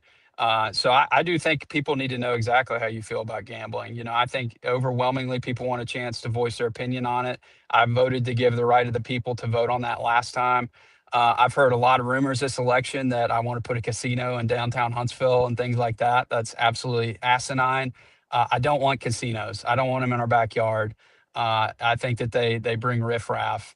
On the issue of sports betting, I think we need to look and see how you rein that in, because you have casinos in your pocket everywhere you go. We already got them. I think what's interesting, you can pull up the Kalshi app where you can literally bet, who is going to sing the national anthem in certain football games and things like that. That's already, that's federally legal. The Kalshi app started when Mo Brooks was in Congress, and he didn't pass any bills that had anything to do with shutting that down. I'll just point that out. But no, I think it's important. And the second part of that, I have nothing to do with the super PAC. I don't know anything about it. Most of what they're saying, I actually like quite a bit because they're saying the right things. I don't know anything about it. And I think this is just Mo Brooks' latest way of finding a boogeyman in this race, because he doesn't have a record to run on himself. He's done this in just about every race he's participated in. You can go back to the Katie Britt race, where he said she had no integrity and no honor and was bashing her, paid for by super PACs. So he had super PACs that were supporting him. You can go back to 2016 when he had a super PAC supporting him called the Courageous Conservatives PAC, which sounds great, except you dig into it and found out that they were a dump Trump organization trying to get him to debind the delegates at the RNC, so to go away from Trump. So, I just think that he doesn't have a record he can run on, as crazy as that sounds after 37 years. But there's an awesome opportunity in this race to literally, he served in this Alabama legislature. So voters get the opportunity to line my record up next to his record as an Alabama legislator and see what they think. And I think he's voted 87 times to raise taxes while he was in the legislature. Urge you to look at HB 221 from 1984. Just because it was before I was alive doesn't mean it doesn't matter. But he voted to increase income taxes from 5% to 6% for any income over $8,000. He voted to increase the corporate tax from 5% to 6%. Those are things that if I had on my record, I would be getting lambasted right now by Mo Brooks. So I just think that part of it, he is trying to create a boogeyman. Now, if they're not doing something right, they need to get that figured out. But again, I have no part of that, and I'm happy to put all my cards on the table. I don't think Mo Brooks is. He hasn't given you an answer on how he would vote on a lottery, and I do think we need a lottery. I do appreciate you saying, and that's kind of my thing, and we could mitigate this whole, we need to have the conversation about PACs and dark money and if they're following the law. That set all that aside. PACs, whether it's gambling or the really good conservative PACs that we like, they can operate however they want to. And so for them to be supporting you or any candidate is not illegal. It's not wrong. Where we can take the power, though, out is to do just exactly what you said. This is what I believe on this issue, whether it's gambling or abortion or whatever. I'm so curious, though, because if it is true, like the American Conservative Fund has sent out mailers for you, and they are clearly, the money is coming from gambling. Okay, that's what they're wanting. I went back and looked. You did vote for 2024. I think only a handful of Republicans voted against that 2024, the HB 151 and 152 comprehensive gambling package. So it wasn't just you. But But why don't they put on their mailers? And I've seen some of the mailers they've put out for candidates, like in woke policies. It's a lot of really good stuff. Right. But why don't they put on the mailers if the people of Alabama want gambling and they want a lottery and that's what their main goal is? Why don't they say, and we want to put a lottery in Alabama and casino? Do you see what I'm saying? Like, No, if it's yeah, absolutely. Alabama, why aren't they just saying it? Yeah, I mean, I don't know why they feel they have to do that. I mean, maybe they feel like they're competing with different interests. I would think you should try to get them on and ask them that question. It goes back to exactly. I mean, Mo referenced it yesterday, and it's exact playbook that he pulled in 2016 when he had the courageous conservative super PAC supporting him when they were just an anti-Trump organization. So. I think that a lot of them, there's not as much transparency as you'd probably like. I think we need to look at that. But I've pushed for transparency across the board. I sponsored a bill that banned foreign influence from our elections. And that includes PACs. So if there's foreign monies coming into any PACs, it's illegal in the state of Alabama for the candidate to participate in that and for the PAC to be issuing it. So I believe in transparency. I mean, oh dear. Is it the NSA? No, it is the NSA. If you get a call while you're on your phone on StreamYard, it drops you. Yes. Okay. But here you are. Nope. There you are. You're good. You're back. You're good. Oh, Okay, maybe we're not hopefully- back. can you hear me? Yep. Yeah, we got can. you. We got you. I can't hear you. Let me refresh real quick, okay? Okay.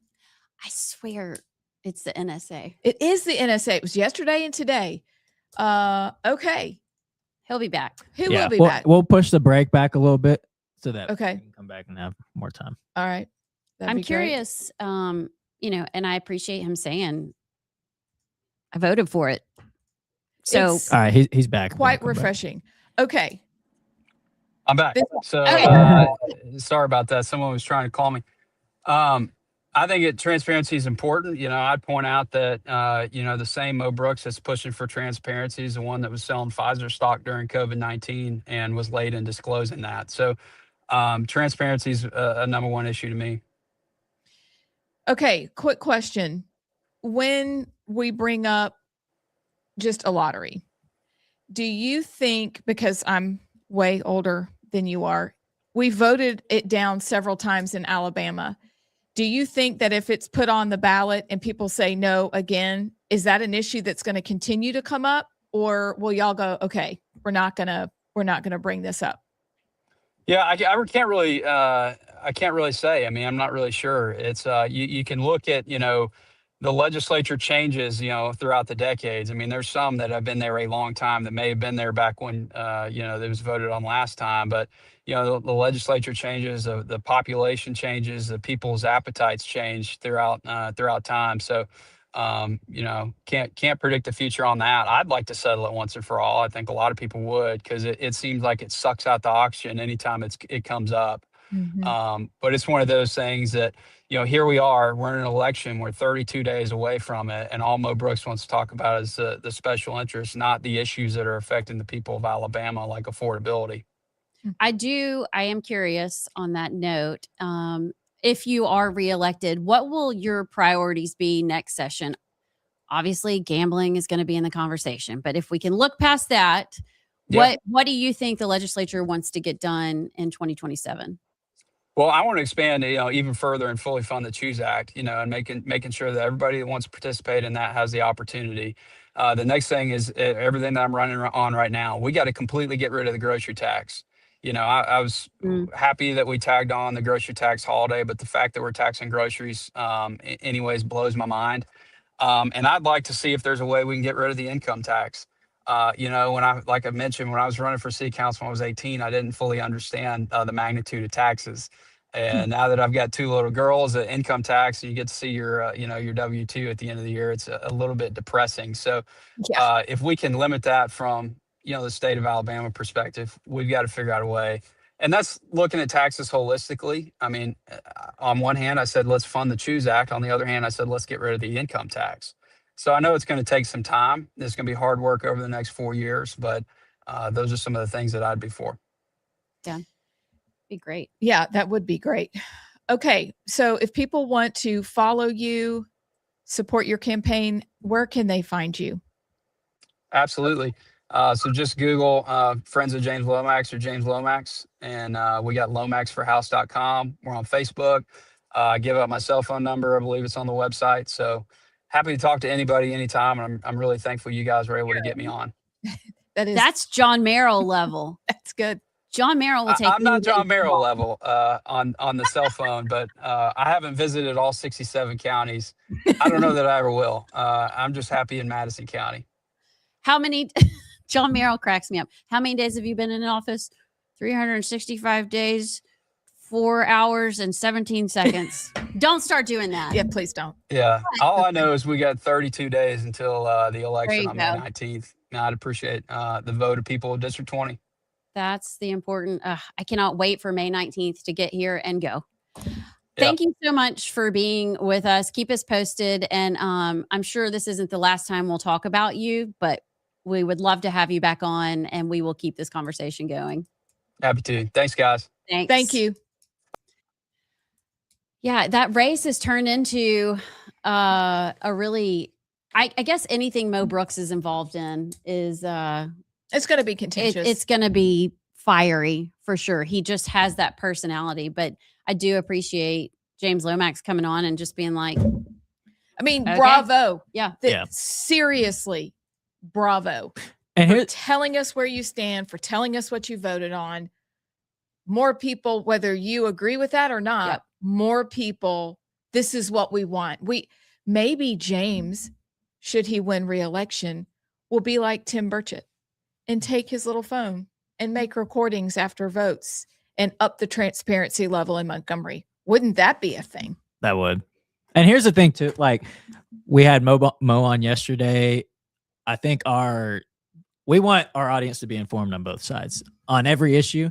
But we present both sides, and obviously we interject. I mean, we're a commentary show too. People know where we stand, but we want to give our audience the opportunity to make the educated decision on their own. And if you live in District 20 and have paid attention to the last two shows, hopefully that was enough to give you two, because you see the headlines and the news and you don't know, if you're not as plugged into politics and pay attention to everything. So we want to provide our audience with as much information, and then they can go make their decision on their own. So well said.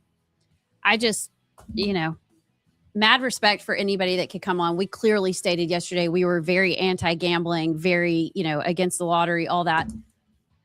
Just come on and say I am. And now the voters can decide if they want that or not. It's pretty simple. I think it's the way it was supposed to work. We'll be right back. And we do. The recent March for Life, you saw that Vice President Vance address the country. The next day, there was a breakfast that was basically for all of the youth, the young men and women who'd come into this country come into the city from across the country. There was a breakfast that morning. Jim O'Neill, the deputy secretary, and myself, we addressed those students, and there were over 2,000 people there.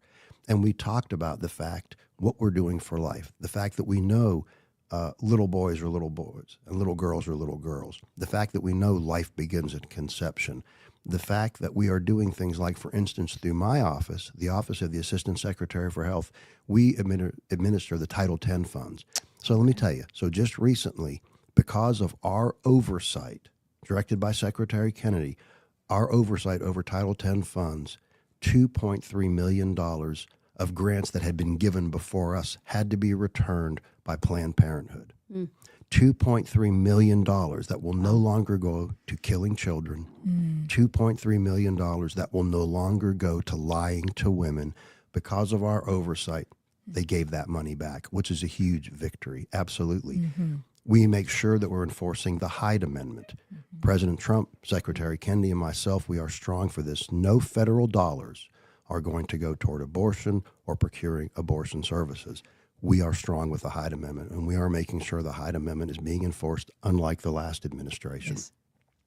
We have made sure that monies, that when you have youth, children or youths, young girls who are taken in custody coming across the border or something, that federal dollars cannot go to providing abortion services, because that was going on in the last administration.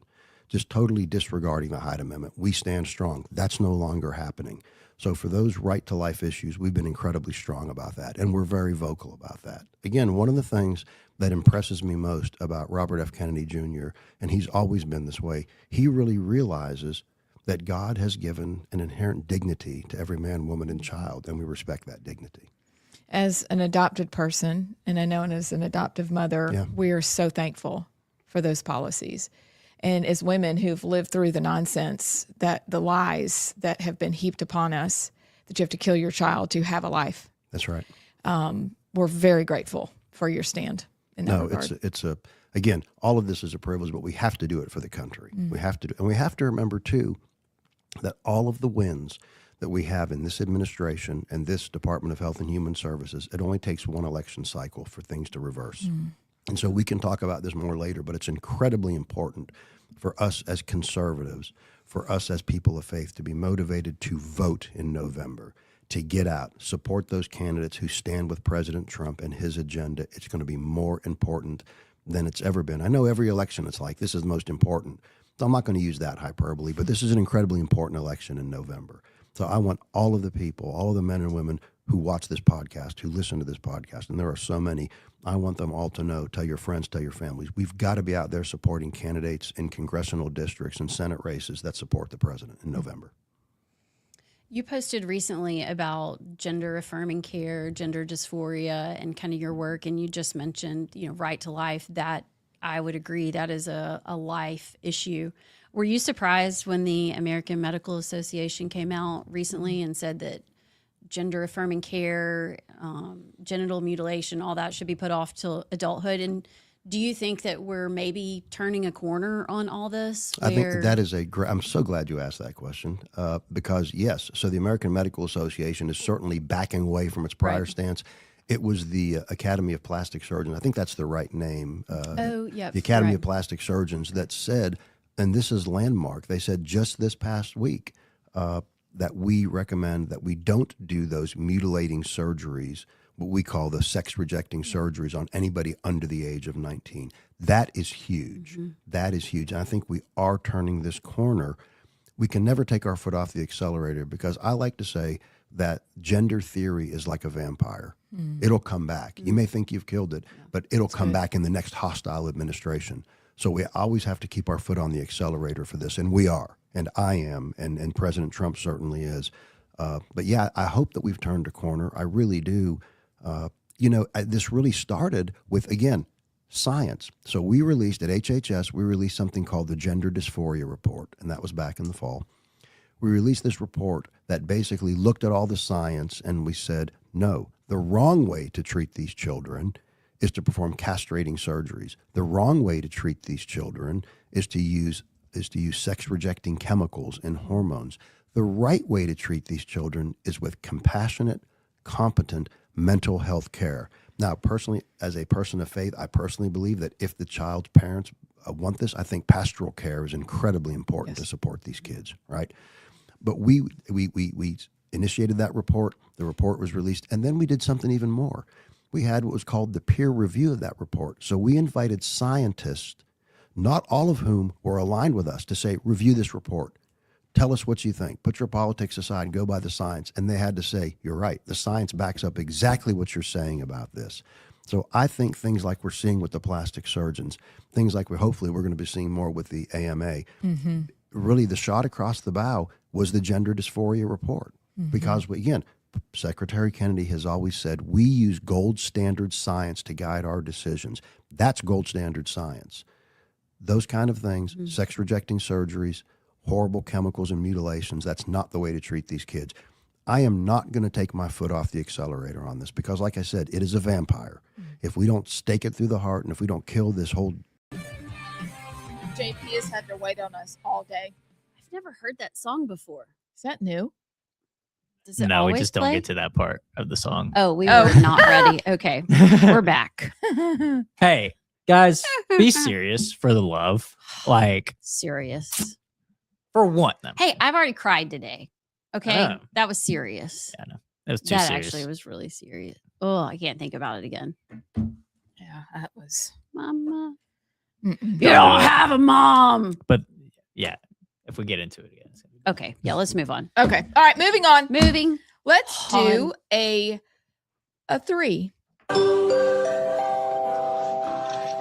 Okay, friends. We're going to do a 3. And then after the 3, we'll do Clown World. Who, JP, Allison, would like to go first? I think I have the weirdest story. Oh, well then go if y'all with that. can top this. Okay, my story's not weird. Surely y'all have seen this. Hold on, let me get my other glasses ready because I can't see out of those. Allison, hold on. What are you doing? I'm getting my glasses. Okay. ESPN is reporting. Y'all have got to have seen this. Y'all have to have seen this. I don't know what the correct English. A former Alabama football player faces charges of what? Is that your story? No. But I did see it. I forgot about it. This is the weirdest story. Faces charges of wire fraud. What's she doing? Throwing up. No, I was taking my mint out of my mouth. Wire fraud and identity theft after he allegedly used wigs and fake driver's licenses to impersonate NFL players for the purpose of securing nearly $20 million in loans, according to federal court records. Prosecutors allege that Luther Davis pretended to be 3 different NFL players from May 2023 until October 2024, assuming loans from multiple lending agencies. The players whose identities were allegedly used: Michael Penix Jr., David Njoku. Oh, David Njoku. Look at you and with those Xavier names. McKinney. I mean, he Wait. Say the last one again. McKinney. Xavier McKinney. Xavier McKinney. Another Alabama player. We're taking out our own. Darn. Okay. This is the most he applied and like put on wigs to what Impersonate the players, I guess. Go to the banks and take out. There's a joke in here. I'm not going to say it, but Davis allegedly wore makeup and a wig. What? Several times to go in and get these loans. According to the court filing, Sure Sports emailed Davis, believing he was McKinney, to sign for the $4.4 million loan at the Ritz-Carlton in New York City. Davis and his accomplice flew from Atlanta to New York and met with representatives by video conference. Oh my gosh. What? And like people didn't go, You're not wig? You're not Mike. Or you don't really look. He got so much money doing this, and nobody once stopped and said, Wait a second. huh. I mean, Michael Penix. I mean, he's the Falcons quarterback. That's not a low That level. was pretty recognizable. The other guys, I don't know. David Njoku is, I mean, he's one of the best tight ends in the league. Did he wear sunglasses so they didn't see his eyeballs and the fact that they didn't look the same? This I don't is know. wild. It's actually pretty impressive. But what is it with Alabama players? It must be something in the water. I mean, you're like shooting people, pounds of weed. Now you're wearing wigs and makeup like trannies over there. what was that one Auburn player that Oh, come on. Don't deflect. took money to play for Auburn? What was it? Cam. No, that was. Remind me, what's his name? Yeah, no, isn't that when he did something with his computer? Wait, what was that story when he was, come on, when he was at JUCO? He did something with his computer. I can't remember. Scam Newton. Scam. Yeah, but those were back in the good old days. I'm okay with that. That's the way it should be now. It is a crazy story. It's funny. I didn't even know I didn't recognize this guy's name when the story came out. That's how he got away with it. Nobody knew him, and he looked enough like these people that he thought he could pull it off. And guess what? He did for a bit. Yeah, until the law caught up with him. The law. Luther Davis. Can you pull up a picture of him? Yeah. Let's see if he even remotely. So do you want me to pull up a picture of him and then maybe pictures of the other guys that he was impersonating? Yes. Yeah. Y'all tell me if it's possible. Okay. Because my story is also sports, which is weird. That is weird. Okay, I gotta find a picture that's not a web P that I can put up. So y'all keep talking. What's a web P? Web page? Oh, yeah, it's got to be like a wait. Why can't you JPEG or? Can't you just share the screen? Yeah. I guess I could. Here, I'll share. This is JP. You can do anything. So let's see. Let's guess. What's he look like? What are you doing? I'm sharing my screen. I but y'all are just silent. while I'm want- doing it. There's no screen sharing. Hold on. Can't Hold on say one it. second. Curtis, Hold on one second. Can you please? he looks like Bo Jackson. He does. It's what he should have gone with is Bo Jackson. Also, I love to say the name Luther. Like, All right. that's a great name. Okay. So that's Luther. Okay. All right. Who did Luther try to pretend to be? Now let's go to Michael Penix Jr. Okay. I can see it. Yeah, but that's not a smidge, but I can see it. They're So that's Michael Penix. Okay. That's all right. Luther Davis. Okay. I can see it. Penix. the eyes are totally different. But Okay. if you wear sunglasses, which Face shaped the same, you got to do sunglasses. yeah. That's just David Njoku. Oh, no. Well, no. Luther yeah. Njoku. No. No. No, that you had to stretch I wonder that. if his wig looked like that. I bet it did. All right, now we'll He had do to bleach it. the last Oh, my one. word. His skin Xavier- color is beautiful. Xavier McKinney.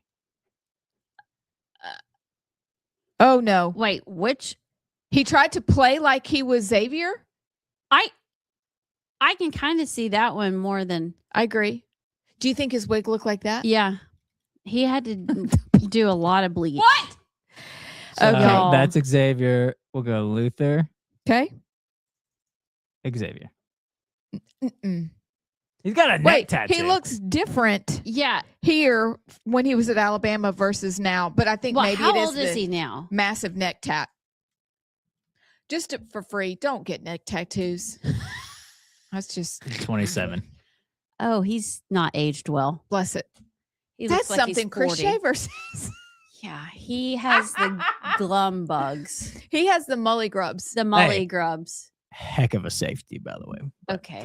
Thanks, Well- JP. We didn't know that. Hats off to you, Luther. See, that's how he pulled it Strange. off. He just put the wig on, glasses. Yeah. And all those cool people wear glasses at night or during the day inside. So Yeah, they do. And then they just have swag. So he made he millions. just went and Now he's aura in farmed prison. other people. Just acted like, Okay. Well, my story isn't weird, but it is sports. Okay. Any basketball person in the state, if you have played high school basketball, you have heard people say this needs to happen. This story is in honor of our friend, and he already knows it's happening, but this is in honor of Danny Cervic. Hey, I know. I played basketball with his son. Well, they are great human beings. My husband's roommate at Birmingham Southern, when it used to be a school, now it's not. But the Athletic Association, I must give them their propers, passes shot clock implementation beginning next season in high school basketball. And all God's children said, amen. Because who's been at a game? And the fourth quarter, they've held the ball. That happened when our child was still playing basketball. And one of the teams, because they were so bad, held the ball almost the entire fourth quarter. It was a game between, oh gosh, I wish I could remember. No, it wasn't Tarrant, but it was something like that. So I'm glad they're implementing the shot clock. That is all. Well, Thank God it's overdue. I'll say this. Jack Doss, the legendary coach in Huntsville, who's now the coach at Grissom, is the king of that. He's actually lost games because of that. He's gone into fourth quarters with a lead, and they literally just play four corners. They put player in each corner of the half court. They just pass it back and forth. Yeah, it's so dumb. The reasoning or the explanation that always would be thrown out when I was, at least in high school, was because not all of the schools could afford to buy a shot clock over the rim or over the goal, because that you'd have to buy an extra scoreboard or a little shot clock board to go over each goal or wherever. And that was always the reasoning is why they didn't do it, is because not everybody in the state could afford it. But I guess maybe they flew out there it being optional, like the schools that could afford a shot clock would get one, and those who can, I don't know, but I'm interested to see how they will be able to get all the schools to get one, if even the ones that can't afford to get one. But it does need to happen. It really does. And I am thrilled that it's happening, because when you see four corners or they just hold the ball, that's silly. So I'm glad. I have heard this so many times for so many years. And I'm honestly not happy that the Athletic Association decided that there would be a separate playoff system for public and private schools. Not happy with that at all. For football only, though. Yep. So that just doesn't make any sense. But this makes sense. And I must say, congratulations. Well done. All right, JP. All right. So we got two routes we can go with my story. We can choose. We can go. This is like, you remember those books? Choose your Choose ending. your own adventure. Yes, Yeah. choose your own adventure. So we can go. Okay. Yay. Recent poll on a statewide race, or Magic City grossness. Oh. Ugh. Oh. So we can end the show. Well, okay, before Clown World, obviously. It might even be a good segue. Or we can talk latest poll on the U.S. Senate race. I'll let y'all choose. This is too much. What's your gut? Wait, can we do both? Just be quick. Like that. We can do both. Let me read the Senate poll first. A new poll, Peak Insights, called 500 likely Republican voters from April 11th to April 13th. And the poll results are Barry Moore sitting at 34%, Steve Marshall at 16%, Jared Hudson at 12%, Rodney Walker at 2%, Seth Burton at 1%, Dale Shelton Dees has a asterisk of less than 1/2 of 1%. Someone else 1%, and then don't know 32%. Oh, wow. And there was another aspect of this, a poll by American Pulse Research and Polling conducted from March 30th to April 1st. Oh, excuse me, that's the other poll. Sorry. But the other part of this poll had a head-to-head between Barry Moore and Steve Marshall in a hypothetical runoff, and Barry Moore was at 47%, Steve Marshall was at 27%. Interesting. I just saw that the poll was up. I didn't look at the numbers. Very interesting. The Moore poll, it is an internal poll, if I'm understanding correctly. Just to say. What's been interesting is that the numbers of these polls have been all over the place. Literally all over the place. Yeah. And if anybody knows, I mean, you want to talk about how bad polling is in some form or fashion. I don't think you have to reach very far. If you remember in the Jerry Carl Barry Moore race, literally 2 days before, there was a poll that came out that had Barry Moore losing kind of bigly. And nobody thought Barry Moore was going to win. And he did. I don't put a ton into polls. There's value in them. And I think especially when, like in this poll that came out, you start with initial questions, just generic questions, and then you lead to, okay, well, if you know that this person is Trump endorsed, does that make you more or less likely to vote for them? And so you're getting information as you go along, especially of how you need to message and ads you need to put out, things like that. And then you go to, if it's head to head, because that's what that poll did. If at the end, it got to, if it was head to head with just a more Marshall runoff, who would win. And so you get information, but I do think that some of the polls, you kind of have to take them with a grain of salt. But most every poll has Barry Moore in the lead, and Steve Marshall continues to drop, it seems. Jared Hudson is either staying steady or rising. And the other, how many other people are in that race? 3 others. The 3, oh yeah, Rodney are kind of all stuck at the bottom somewhere around. What was Rodney Walker at that one? 2%. 2%. Burton Burton was at 1. Dale Dees was at less than 1/2 of 1%. half of a half. So He had an asterisk on that poll. Okay. And someone else was at 1% higher. It's kind of funny. Anyways. That's interesting. Okay. Maybe who wants to bet that someone else was like Bruce Pearl or Paul Feinbaum or Minnie Mouse. Yep. You don't know. Okay, and then do we want to quickly talk about the Magic City or no? We're just going to start the clown world. We have time to talk about Magic City. All right, so unless you want to do like a whole segment on it. Do we want to save it for another time, or do we just want to go straight to clown world, or what? You Briefly know, talk about it. I just threw away a piece of paper that Why? tagged because I needed to get rid of my mint. But I'll say we can talk about it, but I would love to circle back maybe next Thursday, because there's some interesting statements, facts, info that's come out on trans and trans surgery and mental health status that completely destroys advocacy for surgery. So maybe next week we can just use this and tag it back in. Can we do that? Yeah. Okay. But yeah, this what are we going to do about it? Because our state said no to DEI, and that's basically. Yeah, and I do think this is such a great topic, and I think you brought it up yesterday because we're having Speaker Ledbetter on Tuesday.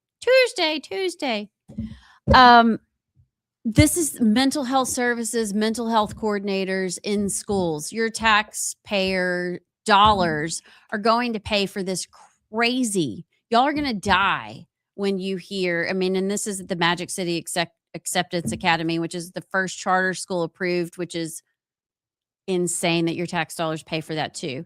But these mental health services and coordinators that the state is putting in schools, this is not mental health serving. This is mental health plummeting. And what they've taught us for years and told us is, well, actually they use the lines that do you want a dead child? That's not even based in reality. And now you're sending people in. Adults have validated that we'll send other adults in to validate the insanity.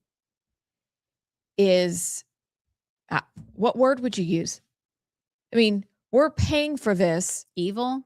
And then the question is, then if it's evil and all of sane people go, that's evil, that shouldn't be, can we stop it from happening? What do we do?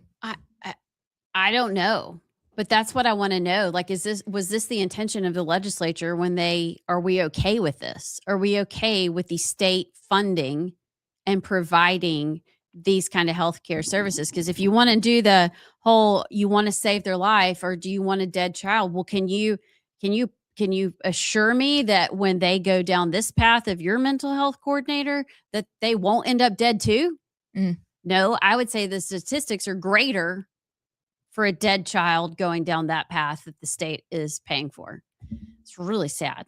It's very sad. It's heartbreaking. It's just heartbreaking. That's all. Okay, fine. All right.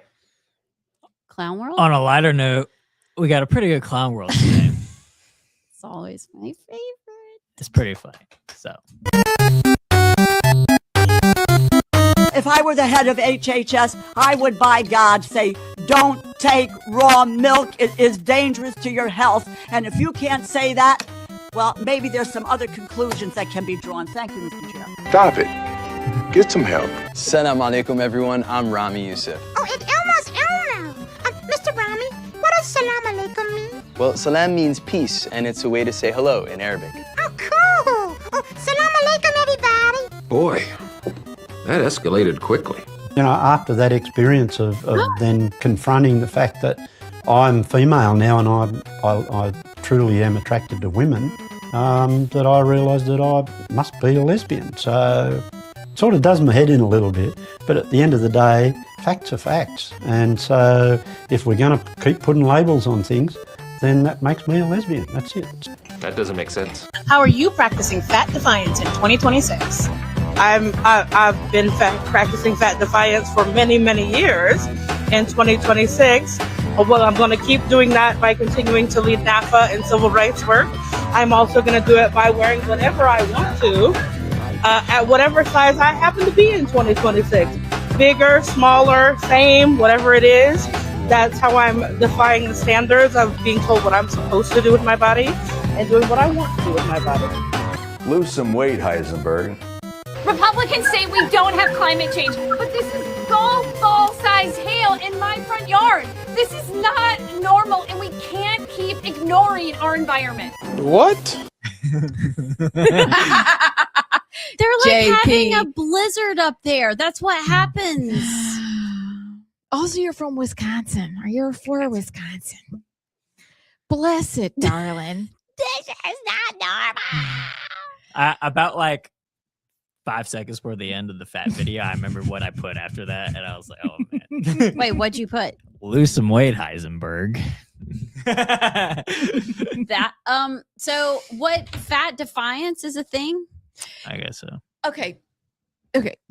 So, first of all, the lady with the purple hair, She's a What's her name? Yeah. she's from the Northeast, right? Yeah, I think she's from Connecticut. Bless. That That's all. tracks. Like sometimes she looks like a witch. Guys, I just want you to know that the way that you look, nonverbal communications, like 90% of your presentation, people watch you before they ever hear what you have to say. And I would just like to suggest that maybe you actually do need raw milk, and maybe that would bring some sanity back to your brain. Just a free suggestion. Her name is Rosa DeLauro. Mm. Look at this lady. No. That is one of our representatives in this Absolutely nation. not. Can I read to you something that I bookmarked? Yes, Mhm. please. Leading report. Mm. There is a 2016 study that's coming out, and they're talking about this again. Less attractive people lean more liberal Democrat. I think she is our case study. Yeah, I think so. Did we really need to do a study to decide that? She's a representative from Slytherin in America. Oh, that's good. She is like a villain, a terrible villain in a real life, non-animated Disney movie. I don't understand people like that. To me, are crying out for attention, and they're doing it in such unattractive ways. It boggles my mind that they make themselves look even worse. How they feel about themselves is how they look, and it's not working for them. Why did no one Simon Cowell them early on and suggest maybe we should try a different look? Maybe the people up there like that. Unfortunately, there's a part of America that elects people like that. And actually, there was a study, I believe New England is one of the most, I can't remember who did the study, but statistically speaking, New England was considered an unreached part of the world in terms of the gospel. Like the amount of people who are unbelievers in that, in New England, in that part of America, are considered like unreached in terms of the gospel. So that's that part of America, unfortunately. It's that concept of Gollum. Like you eventually start looking like who you are, and you are affected by what you do. That's just the way it works. But anyway. Can I just say this before the end of the show about Elmo saying salam alaikum? What the heck, dude? I was an Elmo kid. I was obsessed with Elmo. It was, yeah. So was my oldest. Obsessed with Elmo. So I can't imagine if I was a kid and Elmo was teaching me how to say salam alaikum. What in the world? We have been captured, right? La, la, la, salam alaikum. That's so sad. Our first Elmo doll for Emmy came from the thrift store, and I can see him. I think I even tried to wash him to preserve him because you couldn't buy so him. ratty. Remember? Yes, they were the Cabbage Patch doll. Fist fights at Toys R Us between moms trying to get the Elmo doll. Mm-hmm. I That was a remember those things. really good Clown World, JP. My brothers, who are 8 and 10 years older than me, they would tell me that road trips with me as a kid were awful because it was nothing but la la la la la nonstop. And whenever they try to turn it off, I would have a fit. I was an Elmo kid. But yeah, salam alaikum from Elmo. Peace to you. And then I chop off your head. And we That's can't what that even bring means. up fat defiance because that doesn't even that's a non sequitur. Good job. Way to be serious, Wow. Abs. Way to be Golly serious. gums.